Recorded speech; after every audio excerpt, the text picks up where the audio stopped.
Last night, beating Brooklyn. LeBron James picking up his 10th triple-double of the season in the process, as the Lakers are sitting pretty in first place out west.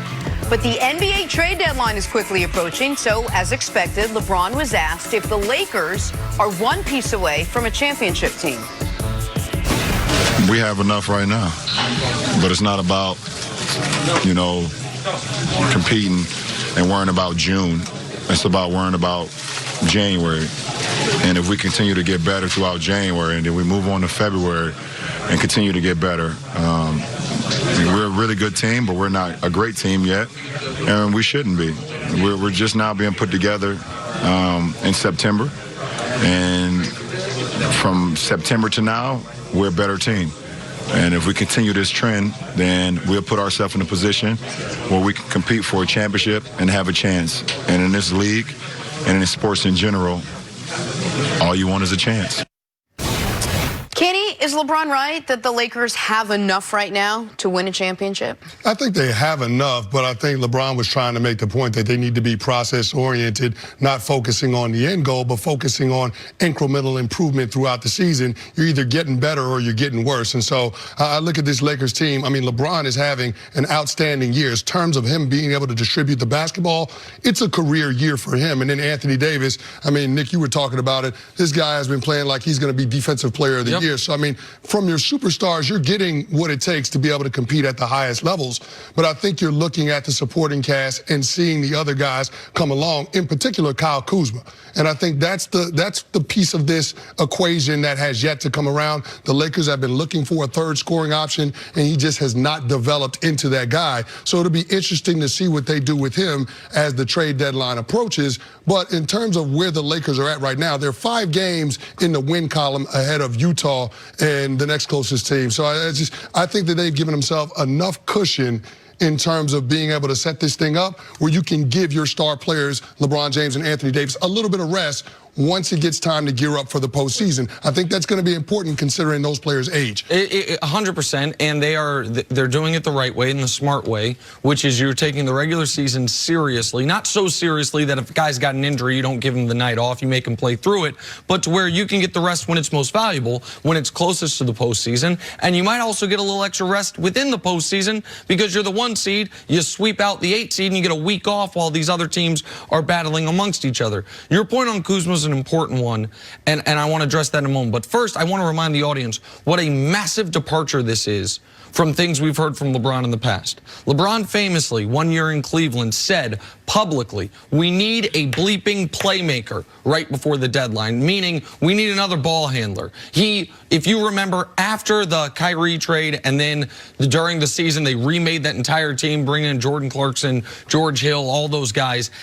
After the first game, with that new team, right in February, he came off the court screaming, we got a bleeping squad now. We finally have a bleeping squad. Meaning, and he had made it very clear he thought the team needed to tweak things. He's right that this is, for the first time really, you could argue since the 2nd or 3rd year in Miami, they have a fully formed championship level roster as is. In the playoffs, you're going to go 8 deep.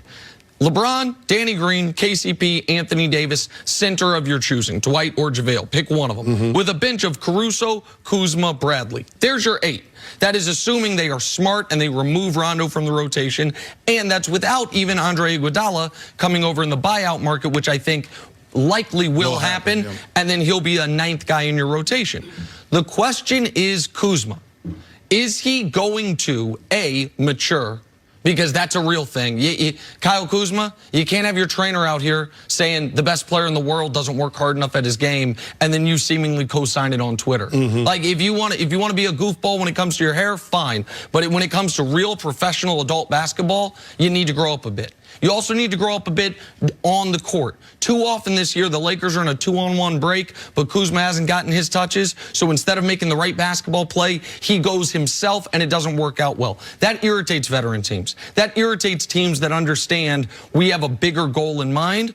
in Kuzma's defense, he's the one guy on the team that hadn't been paid, other than Caruso, of course. But, like, it's tough to ask a guy who's trying to prove himself in this league, trying to get a next contract, to be selfless. That's why championship teams very often don't rely on young players. If they are going to make a trade, it will be Kuzma. He's the only tradable asset they have. Could they use another shooter? Sure, the whole league could. Could they use maybe a ball handler to replace Rondo?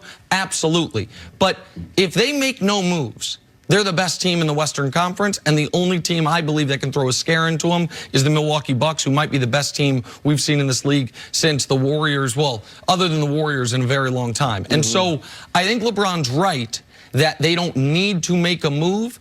I also think the next couple weeks are critical for Kyle Kuzma in which direction he wants to go. You want to be a featured guy on a bad team and get a bunch of buckets, or do you want to be a part of potentially winning a championship in year 3, which will lead to the financial rewards he wants so badly?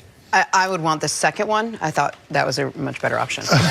Well, I don't know that that's what he wants. Okay, well, just in case you're wondering what I want. I think he's looking at his old teammate Brandon Ingram playing for a mediocre team, getting a bunch of points, and saying, I wish that was me. Maybe. That's what he's playing like. All right, coming up, are the Chiefs planning on scoring a touchdown on every single play? That's ahead on. Okay. That was funny. Our boys in graphics. Time now for stories to start your morning, sponsored by Sprint. Switch today. So LeBron and Giannis were voted captains for the NBA All-Star Game. The rest of the starters from the East. Here we go. Kemba, Trae Young, Pascal Siakam, Joel Embiid. Out West, you got James Harden, AD, Kawhi, and Luka. Nick, just curious, did they get this right? I got one small gripe and one major gripe. Okay. The one small gripe is I think you can make a case for Nikola Jokic over Kawhi Leonard because of the games missed, not due to injury but due to load management for Kawhi. That's the small one. I love Trae. I'm very high. I was as high on Trae coming in the league as anybody. Trae Young's team is in last place. Yeah. Jimmy Butler has the Miami Heat this close to the 2. In fact, they are right now, I believe, the 2 seed out east. Jimmy Butler should have been an all-star starter over Trae Young. That's the only real beef I have. Trae can be an all-star, but shouldn't be a starter. One other quick note, Canny, 10 starters. 4 of them international players. We have a guy from Nigeria via Greece, my large adult Slovenian son, and 2 players from Cameroon. Cameroon's not some gigantic country. 2 all-star starters from Cameroon shows the true international nature of the NBA game. No, it does. But going back to the beat that Jimmy Butler should have with the voting process, it should be positionless basketball when you're talking about the starters for the All-Star game. Jimmy Butler should absolutely be an Eastern Conference starter for that All-Star team. 1000%. I guess Jimmy Butler got beef with everybody in the NBA. Yeah. He should have beef with the process as well in selecting the All-Star. Knowing Jimmy, I'm sure he won't complain about it or say it. Welcome back. We'll get to Jimmy Garoppolo in just a second, but first, Blazers, Mavericks, Dame Lillard letting it fly from behind the logo. How do you follow up a 61-point performance Just with like a 47-point performance? 108 points in 2 games for Damian Lillard, 6th guard in NBA history to ever do that. They lost, but still. This week has been Dame time. All right, more from this one. No. Your guy Luka throwing it up to Maxi Kleba for the alley-oop slam. Yeah, that's look out below. That's a nice finish at the rim. A little bit of contact, but doesn't throw him off. He still finishes the drill. Gotta appreciate that. Mavericks have, per 100 possessions, on pace for the best offense in NBA history this year. That's because of Luka. Favorite basketball court in the NBA, Nick? No. Lakers and Nets. AD throwing Kyrie Irving's layup attempt out of bounds. Really good fortune for the Lakers that it was announced right before the game Kyrie would play. Really enhanced their odds of blowing them out the way they did last night. Good game for You know what LeBron also James. helps? What? Triple-double from LeBron James. He was pretty good. That also helps. He was pretty good this little quick trip to New York City. Cavs, Wizards, Colin Sexton throwing it down with the left on Isaac Bonga.